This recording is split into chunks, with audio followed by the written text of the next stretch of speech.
Hello everybody, welcome back. It's been a while. I was gone. I was in Ohio for 5 days. I did come back in time to see the preseason game, but I am back.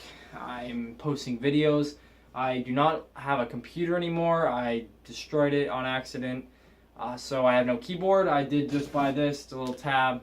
I can type on it, but I do not have a keyboard. So until I get a keyboard or until school starts and I'm at campus, typing on their computers, I will not be posting any articles. It'll be just be strictly videos for now. But this video is important. It's a two-part video. First part is going to be on what I saw. Just a few players I'm going to talk about. A decent amount of players, actually, that I want you guys to know how they performed in the preseason game against the Bears. And the second part is a secret. I'll keep it a secret until the video, even though the headline of the video might tell you. But first thing first, game 2 of the preseason. The number one star, definitely by far, no doubt, Jimmy Garoppolo. He showed up late scratch for Tom Brady, so I doubt he expected to start the game. So having gotten thrown right into the starter position, Jimmy Garoppolo, he performed lights out. I believe he was like 16 for 21. And the thing that stuck out to me the most in the game was probably one of two things. The first thing, by far, the best thing he did was the 2-minute or a minute 30 offense he had at the end of the first half. Drove the team down the field, made nice passes, good decisions, and scored a touchdown for him. So that's huge. That's huge. It's a pressure moment. I know it's preseason, but it's mimicking something that could happen in the season. So that was really nice. And another thing that stood out to me with him was the relationship built with Hogan. That's something that I didn't expect for sure. Now, I can say Derby, too. Derby, the tight end. He had a great relationship with him, but I don't think that one matters as much because I don't think he's going to play at tight end. Lord willing, no injuries happen to Bennett or Gronk. He probably won't see playing time. But Hogan definitely can and will see playing time. He will probably get a lot of playing time on this team. And with Amendola unknown, not knowing if he's healthy, I expect a lot of playing time for Hogan. But they had a great connection for sure. They looked really good together. I think he probably caught like 4 or 5 passes from him. It was a great showing for sure. I liked it a lot. It looked really sharp. So I just named Hogan as one of the guys. Derby. I didn't mean to name Hogan. He was going to be later, but I just kind of went over Hogan. But Jimmy Garoppolo, Hogan, Derby looked real good. Like I said, don't think he's going to be getting much playing time, but he did show up. He had a touchdown catch and a couple big catches too later in the game from the backup quarterback, Jacoby Brissett. Another guy on offense that stood out to me, LeGarrette Blount didn't play a ton, obviously, but did play a decent amount. He looked really good. The first preseason game, he looked like the LeGarrette Blount that was playing last year when he wasn't injured. Slow and dull. He looked very sharp in game 2 of the preseason. Very sharp, finding holes, making holes. His field vision was immaculate. He made a few 10 to 12 yard runs that shouldn't have been anything. And another key part of the game that might solidify his position on the team over Tyler Gaffney, getting that leader role that a lot of people, including myself, have been talking about, is the fact that Tyler Gaffney, he had a fine game. But he had about 3 to 4 opportunities on the goal line to punch it in. Didn't punch a single one in. LeGarrette Blount had 1 opportunity, and he punched it in. That is pretty big. That's something that a lot of those coaches over there, especially Bill Belichick, are going to be keeping an eye on because you got to be able to finish. That's huge right there. You have to trust your big back to be able to punch it in the goal line for you. And if you can't, what are you there for? We already have Deion Lewis and maybe James White for the other roles, or DJ Foster.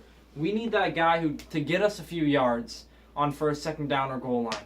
And if you can't jam the ball 1 or 2 yards on 3 to 4 opportunities, that's not good. I know he's young. He's going to get a chance, no doubt. But, yeah, LeGarrette Blount looked really good. I was happy with him.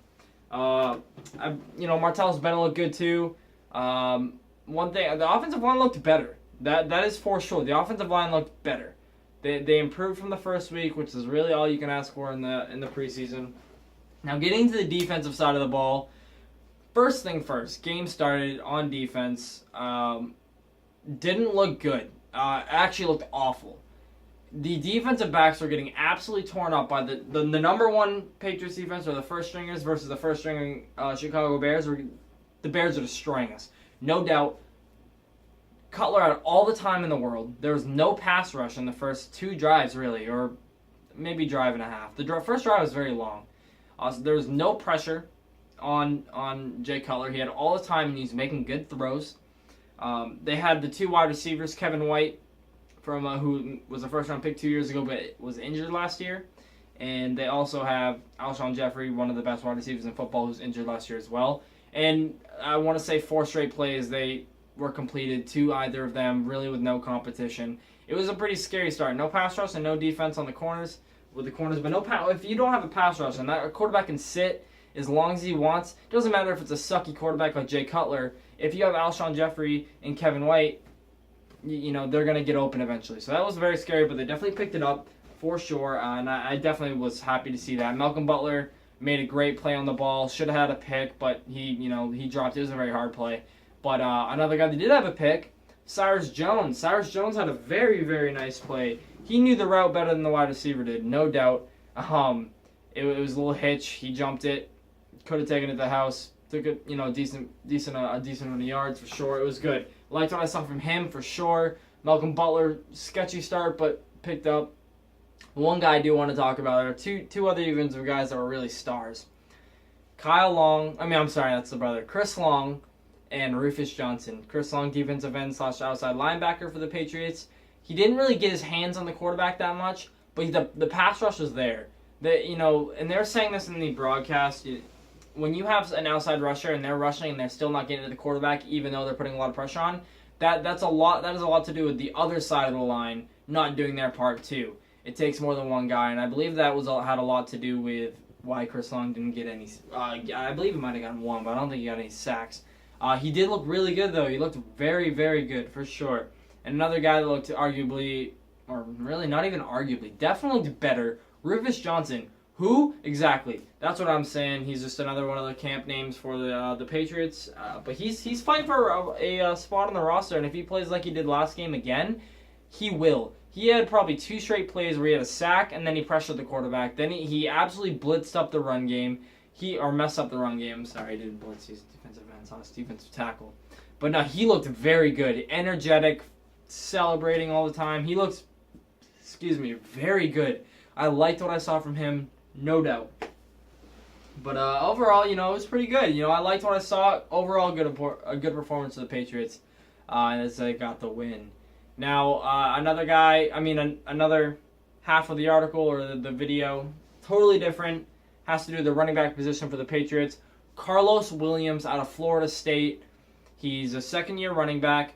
He's about to serve a 2-game suspension, I believe, for marijuana, but I'm not quite sure. It might have been just team policy.